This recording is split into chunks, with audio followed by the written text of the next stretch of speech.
Are you going to file legal action against those na kumuha ng mga bank statements nyo illegally?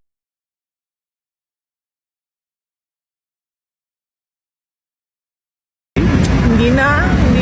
Wala man ako pinakailan ng kaso. Lahat ng mga libelous na lumabas, wala akong pinailan ng kaso. Lahat ng harassment na pinapasa Diyos ko na yan kasi sa tingin ko naman mas matindi ang galit ng Diyos kapag dumating na. Sa bank accounts, inaantay ko na magkaroon ng trial wherein doon ko sasagutin na yung mga question about sa bank accounts.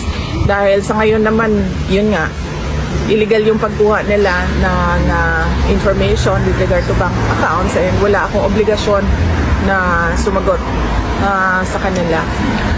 Pero kung hindi matuloy yung impeachment, I will endeavor na umupo para sagutin yung mga allegations nila sa impeachment